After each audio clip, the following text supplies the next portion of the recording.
Assalamualaikum warahmatullahi wabarakatuh. Bismillahirrahmanirrahim. Selamat pagi, selamat siang, selamat malam teman-teman semua. Semoga kalian dalam keadaan sehat walafiat. Kami dari kelompok 16 yang beranggotakan Asy Khofifah dengan nomor NIM 19404005 dan saya sendiri Adi Yuwanita dengan NIM 19404039 akan mempresentasikan tentang uji dua sampel berhubungan Tita Spirit disertai dengan contoh masalah dengan SPSS. Ya, langsung saja ke pemateri yang pertama. Akan disampaikan oleh saya sendiri, yaitu pengertian uji Pirate Sample T-Test.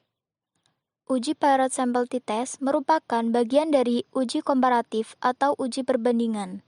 Uji Pirate Sample T-Test adalah pengujian yang dilakukan untuk membandingkan selisih dua mean atau dua sampel yang berpasangan dengan asumsi data normal. Data yang digunakan biasanya berupa data berskala interval atau data kuantitatif.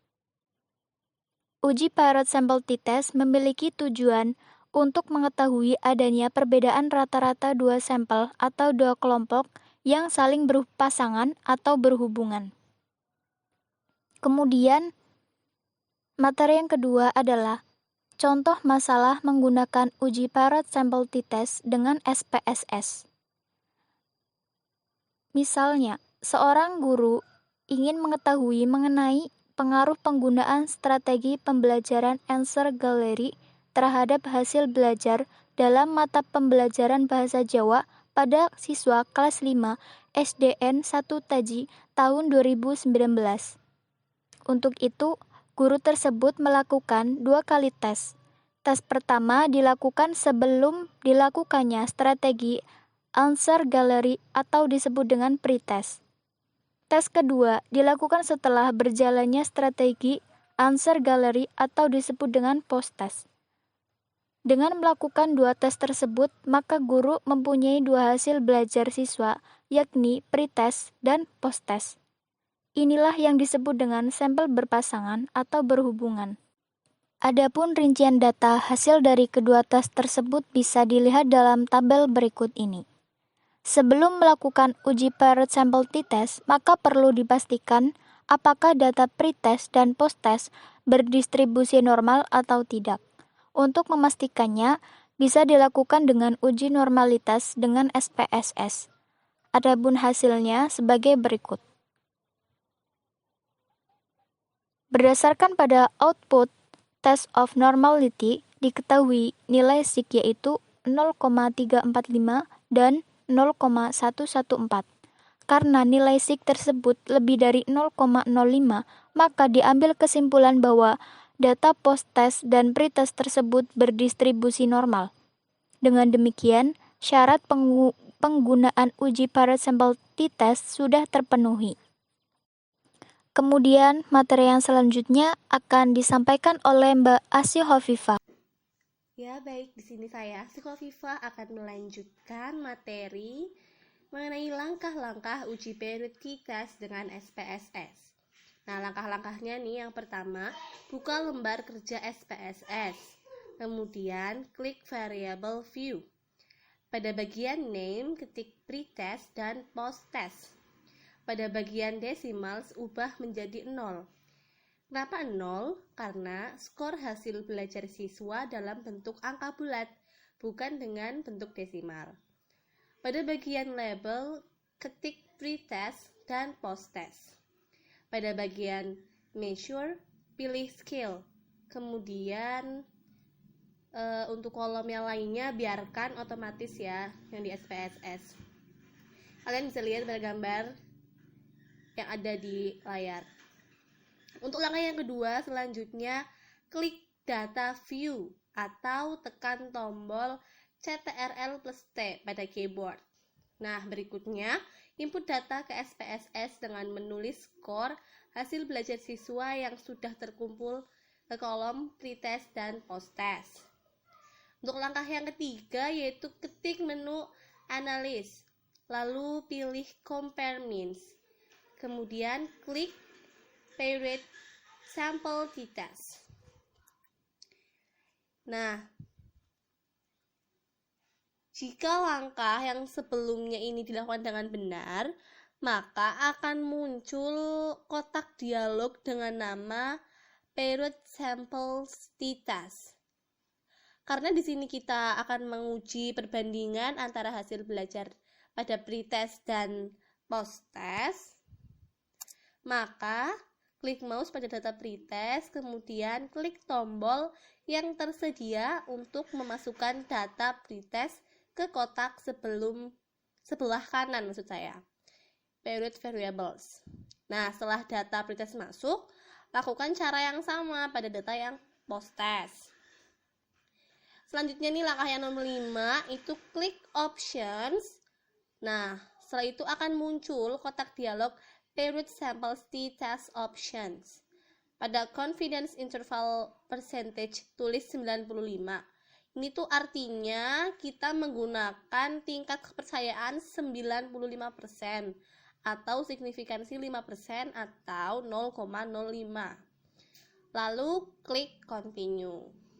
Untuk langkah yang terakhir nih, nomor 6, setelah semua prosedur atau cara melakukan uji paired sample t-test dengan SPSS sudah dilakukan dengan cermat, nah langkah yang terakhir adalah klik OK. Maka akan muncul output t-test yang selanjutnya akan ditafsirkan maknanya. Oke, untuk materi yang selanjutnya ini mengenai interpretasi atau penafsiran hasil uji paired sample t-test dengan SPSS. Untuk yang pertama ini ada interpretasi tabel output paired sample statistik. Nah, kita bisa lihat ya di sini untuk mean atau rata-ratanya itu untuk pretest 54,62, posttest 67,69. Selanjutnya ini yang N, maksudnya itu adalah jumlah responden atau siswa yang digunakan, yaitu sampelnya itu sebanyak ada 13 siswa. Selanjutnya nilai STD, deviation, standar deviasi maksudnya. Pada pretest ini sebesar 10,300 dan posttest ini sebesar 10,727.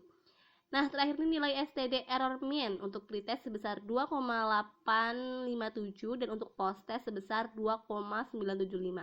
Nah, kalian bisa lihat ya untuk bagian mean, ini ada kotak merah. Kita fokus ke sini. Kita lihat pada nilai rata-ratanya.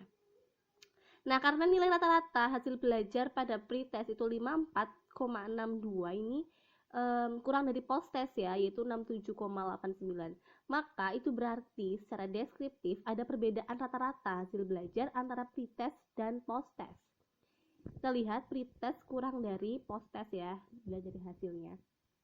Nah, selanjutnya untuk mengetahui apakah perbedaan tersebut benar-benar nyata atau signifikan ataupun tidak, maka kita perlu menafsirkan hasil uji paired sample t-test yang terdapat pada tabel output paired sample t-test. Untuk yang selanjutnya nih yang kedua, ini ada interpretasi table output paired sample correlations. Bisa dilihat ya tabelnya.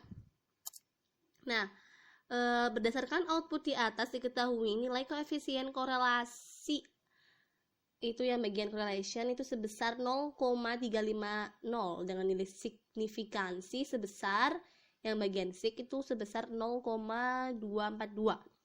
Nah, karena nilai signifikansi atau yang sig itu adalah 0,242, ini lebih dari probabilitas 0,05.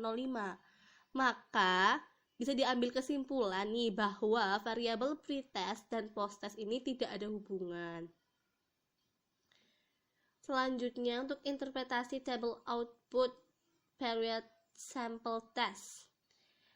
Nah, dari tabel ini nih kita akan mengetahui nih apakah ada pengaruh penggunaan strategi belajar Answer Gallery terhadap hasil belajar siswa kelas 5 SD N1 Taji tahun 2009. Ada apa enggak sih sebenarnya pengaruhnya ya? Nah, sebelum itu kita perlu mengetahui nih rumusan hipotesis penelitian dan pedoman pengambilan keputusan dalam uji paired sample t-test. Nah, Jadi untuk rumusan hipotesis penelitian ini ada H0. Maksudnya itu tidak ada perbedaan rata-rata antara hasil belajar post-test dan pre-test, yang artinya tidak ada pengaruh penggunaan strategi pembelajaran answer gallery. Selanjutnya ada HA. Maksudnya apa ini? Nah, ini maksudnya adalah ada perbedaan rata-rata antara hasil belajar pre-test dengan post-test, yang berarti ada pengaruh dari penggunaan strategi pembelajaran answer gallery. Nah, selanjutnya ini udah pedoman pengambilan keputusan dalam uji perut sampel t-test. Yang pertama, jika nilai sig 2 min tellet kurang dari 0,05 maka H0 ditolak dan HA diterima. Lalu yang kedua, jika nilai sig 2 min tellet lebih dari 0,05 maka HO diterima dan HA ditolak. H0 saya diterima dan HA ditolak. Nah, kita kembali kepada tabel yang output perut sampel test. Ini dilihat ya. Nilai sig 2 tellet sebesar 0,002. Ini tuh kurang dari 0,05 ya. Ini berarti H0 ditolak dan HA diterima. Berdasarkan tadi yang pedoman, kalau kurang dari 0,05 ini berarti H0 ditolak dan HA diterima. Nah, jadi ini bisa diambil kesimpulan nih bahwa ada pengaruh penggunaan strategi pembelajaran answer gallery dalam meningkatkan hasil belajar siswa kelas 5 SD N1 Taiji tahun 2019. Ya, itu dia presentasi dari kami. Kurang lebihnya mohon maaf. Semoga bermanfaat. Stay healthy. Wassalamualaikum warahmatullahi wabarakatuh.